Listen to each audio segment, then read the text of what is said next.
नमस्कार, मैं हूं आपके साथ हेमंत कुमार। और आपको तो याद ही होगा कि अभी एक दिन पहले एक खबर आई थी कि हॉर्मुज स्ट्रेट कमर्शियल जहाज़ों के लिए पूरी तरह से खोल दिया गया है।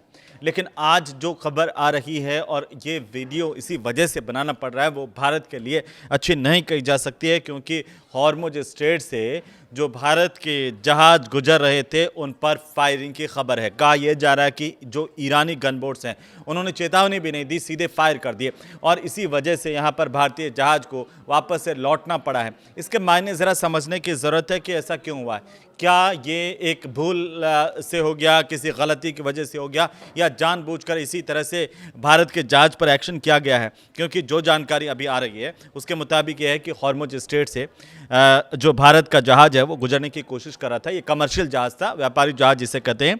और शनिवार दोपहर की बात है जब यहाँ पर गोलीबारी हुई है और फायर हुए हैं इस पर, क्योंकि इसमें एक भारतीय झंडे वाला तेल जहाज भी शामिल बताया जा रहा है। ये जानकारी कई समुद्री और सुरक्षा सूत्रों की तरफ से दी गई है।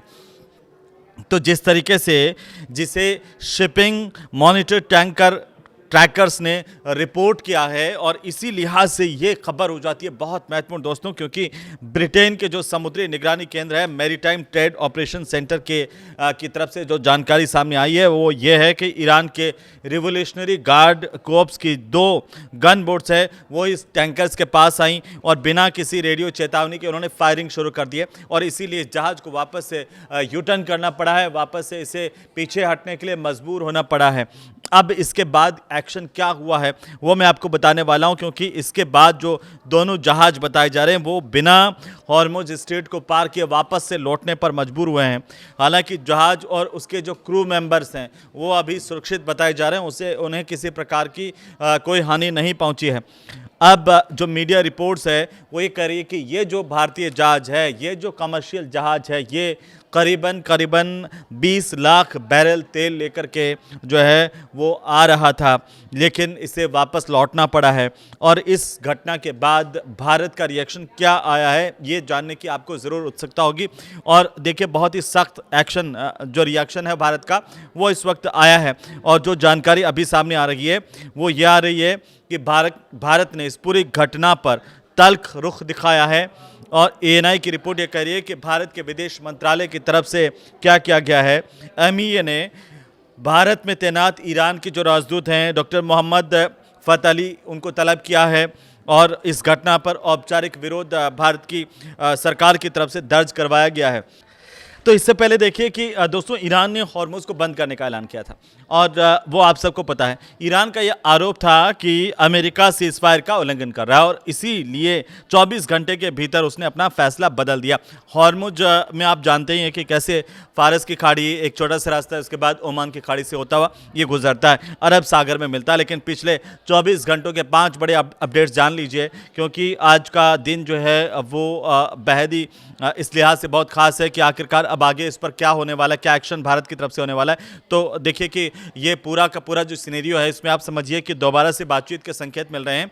और पिछले 24 घंटे की बड़ी अपडेट ये करी है कि अमेरिका और ईरान की टीमें सोमवार को फिर से पाकिस्तान के इस्लामाबाद में बातचीत शुरू कर सकती हैं। हालांकि दोनों पक्षों की तरफ से अभी तक इसकी कोई आधिकारिक तौर पर पुष्टि नहीं हुई है, लेकिन हॉर्मुज स्ट्रेट एक बार फिर से बंद होने की बात सामने आ रही है। ईरान ने इस हॉर्मुज स्ट्रेट को बंद कर दिया है और इसीलिए हाथ से कोई भी जहाज अब इस रास्ते से अभी नहीं गुजर रहा है। तो ये थोड़ी सी चिंता की बात है पूरी दुनिया के लिए, वैश्विक समुदाय के लिए। और आपको हम बता दें कि ये आरोप ईरान की तरफ से लगाया गया कि जो सीज़फायर की शर्तें थी उनका उल्लंघन कहीं ना कहीं अमेरिका की तरफ से किया गया है। और अमेरिका इस सीज़फायर का समझौता जो है उस पर ठीक तरीके से उनका पालन नहीं कर रहा, उन समझौते का। अब अमेरिका की तरफ से जो अपने पास रिज़र्व तेल था उसमें से कंपनियों को दिया गया, ये जानकारी सामने आ रही है। 2.6 करोड़ बैरल तेल जो है वो अमेरिका ने निकाला है।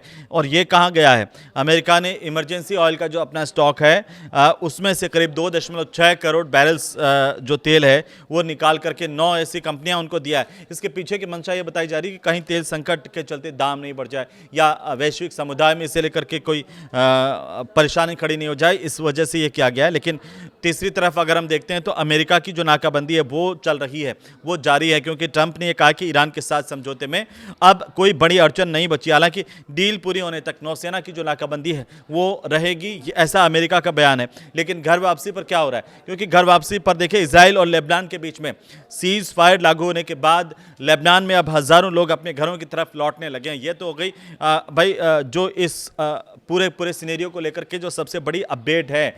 लेकिन ईरान को लेकर के ट्रंप के 7 बड़े दावे हैं, वो आपको चौंका सकते हैं। और पहला दावा क्या है उसमें, उस पर भी हम नजर डाल लेते हैं, क्योंकि ईरान ने हॉर्मुज स्ट्रेट को खोलने और कभी बंद ना करने पर सहमति दे दी है। ऐसा कौन कर रहा है? ऐसा कह रहा है अमेरिका। हो क्या रहा है, इसका उलट हो रहा है। उधर ईरान ने हॉर्मुज को बंद करने की बात ही कर दी है कि हॉर्मुज अब पूरी तरह से बंद हो गया, क्योंकि अमेरिका शर्तें ठीक तरीके से पालन नहीं कर रहा है जो समझौता हुआ उसकी। दूसरी बात जो दावा किया अमेरिका की तरफ से, ट्रंप की तरफ से, वो यह है कि ईरान के जितने बंदरगाह हैं वहां पर अमेरिकी जो नौसैनिक नाकाबंदी अभी जारी रहने वाली है, और जब तक दोनों देशों के बीच में पूरा समझौता नहीं हो जाता। देखिए इस्लामाबाद में एक बार फिर से बातचीत की शुरुआत होने की बात कही जा रही है, लेकिन जब तक पूरा समझौता नहीं हो जाता है तब तक यहां पर ईरान के बंदरगाहों पर अमेरिका की जो नौसैनिक बेड़े हैं वो रहेंगे। ऐसी बातचीत ट्रंप की तरफ से की गई, इस तरह का बयान आया है। और तीसरी सबसे बड़ी बात जो कही गई है 7 दावों में, वो यह है कि ईरान के साथ रविवार से जब बातचीत आगे बढ़ेगी और स्थायी सीज फायर की दिशा में काम होगा, यह अमेरिका कह रहा है। और चौथी बड़ी बात है कि ईरान अमेरिका की मदद से समुद्र में बिछाई गई माइन जो है वो अब हटा रहा है। अब आप देखिए, ईरान अपना एनरिच्ड यूरेनियम अमेरिका को सौंप देगा, ये भी अमेरिका ने दावा किया, लेकिन ईरान ने अभी इस पर साफ इनकार कर दिया, मना कर दिया। लेकिन आप इसे देखिए कि ईरान ने अपना परमाणु कार्यक्रम अनिश्चित समय के लिए रोकने पर सहमति दे दी है, ये भी अमेरिका कह रहा है, ये भी ट्रंप दावा कर रहा है। अमेरिका ईरान के न्यूक्लियर साइट से यूरेनियम निकालने के लिए साथ में काम करेगा। तीसरी तरफ एक गंभीर बयान जिसे हम कह सकते हैं कि थोड़ा चिंता पैदा कर सकता है इन समझौतों को लेकर के, वो ये है कि ट्रंप ये कह रहे हैं कि अगर राजी राजी ईरान अपने यूरेनियम को हमें नहीं सौंपता है तो हम ज़बरदस्ती इस यूरेनियम को लेकर के आएंगे दोस्तों, और ये हो सकती है चिंता की बात। लेकिन आपको ये वीडियो कैसा लगा हमें ज़रूर से बताइए। और अभी इसके ऊपर भारत की तरफ से जो रिएक्शंस हैं वो अभी आ रहे हैं, आगे क्या होने वाला है, क्या ईरान के दूतावास को और कड़ी चेतावनी भारत दे सकता है ताकि भविष्य में इस तरह की खबरें जो है भारत को लेकर के कम से कम सामने नहीं आए। आप इसे लेकर क्या सोच रहे हैं हमें ज़रूर से बताइए, कॉमेंट कीजिए, शेयर कीजिए। नमस्कार।